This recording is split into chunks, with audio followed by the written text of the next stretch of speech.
সাকিব আল হাসান বাংলাদেশের ক্রিকেটের এক অনন্য নাম, বাংলাদেশের ক্রিকেট এক অনন্য নাম।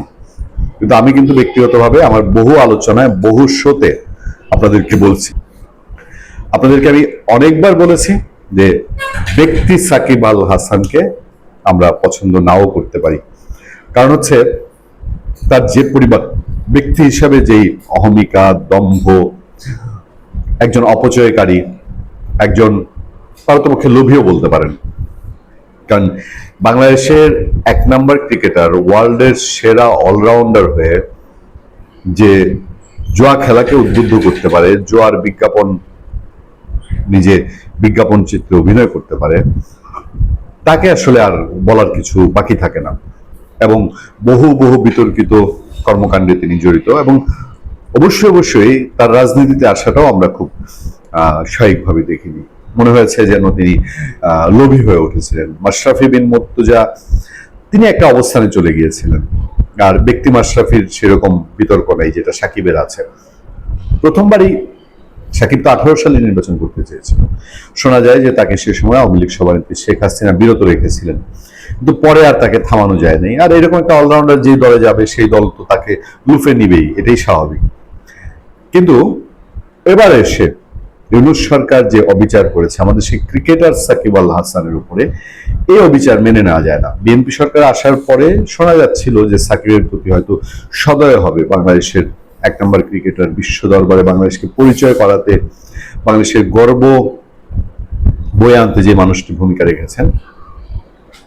সাকিব আল হাসানের কিছু কথাবার্তা আমাদের সামনে এসছে, যে কথাবার্তাগুলোতে এখন বোঝা যায় যে অন্তত দলটা যেটা সে করছে সেটা সে ডেডিকেটলি করছে, এবং তার মধ্যে এখন আর রাজনীতির বাইরে তেমন কিছু নাই। সাকিব আল হাসান আশা প্রকাশ করেছেন যে তাকে যদি হেনস্থা করা না হয় তাহলে তিনি যে কোনো সময় দেশে আসতে চান। আমাদের সামনে যে খবরটা, সেই খবরটা হচ্ছে আওয়ামী লীগের টিকেটে সংসদ সদস্য নির্বাচিত হয়েছিলেন জাতীয় ক্রিকেট দলের সাবেক অধিনায়ক সাকিব আল হাসান।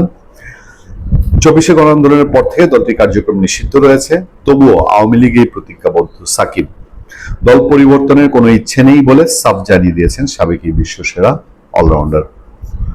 তিনি একটা সাক্ষাৎকার দিয়েছেন বিডি নিউজ 24.com-কে। রাজনৈতিক ক্যারিয়ারের ভবিষ্যৎ আওয়ামী লীগের প্রতি নিবেদিত কিনা এমন প্রশ্নের সাকিবের সাফ উত্তর, সেটাই তো হওয়ার কথা।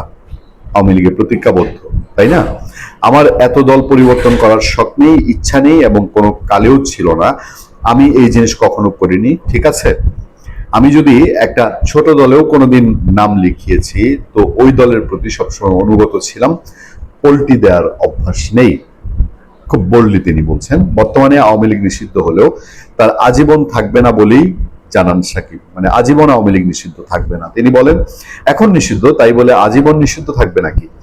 আজীবন কি কেউ কাউকে নিষিদ্ধ করে রাখতে পারে? এটা তো মানুষের গণতান্ত্রিক অধিকার। দেশে একটা বড় অংশকে তো দাবিয়ে রাখতে পারবে না। হ্যাঁ, জোর করে কিছুদিন সম্ভব আটকে রাখা বা যতদিন সম্ভব দমিয়ে রাখতে পারেন, কিন্তু এটাতে আসলে দেশের কোনো উন্নতি বা রাজনীতির ভালো আছে বলে আমার মনে হয় না। যে কথাটা আমরা সবসময় বলি, রাজনৈতিক বিশ্লেষকরা বলেন, আলোচকরা বলেন, একটা সময় আওয়ামী লীগ ও বিরোধী দলকে দমন করার চেষ্টা করেছে। এই প্রসঙ্গে সাকিব বলেন, এই ভুলটা যদি আমরা করে থাকি 10, 15, 20 বছর আগের রাজনীতির সেই সময় দলের ভাবনা তো আমি জানি না, কিন্তু আমরা যদি এরকম ভুল করে থাকি, সেই ভুলেরও তো তাহলে এখন পুনরাবৃত্তি হচ্ছে।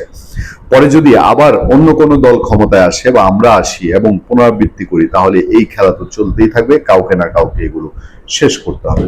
আমি বিশ্বাস করি এবার আওয়ামী লীগ ফিরে আসার মধ্যে দিয়ে বাংলাদেশে নিষিদ্ধ হওয়ার রাজনীতি বন্ধ হবে, সব দলের ক্ষেত্রেই। এবং সাকিব আল হাসানের এই দৃঢ় প্রত্যয়, ব্যক্তি সাকিব আল হাসানকে অপছন্দ করলেও তার এই দৃঢ় প্রত্যয়ের প্রতি আমরা সম্মান জানাই। ভালো থাকবেন, সুস্থ থাকবেন। আপনাদের সাথে আমি আতিক রহমান, পূর্ণিয়া।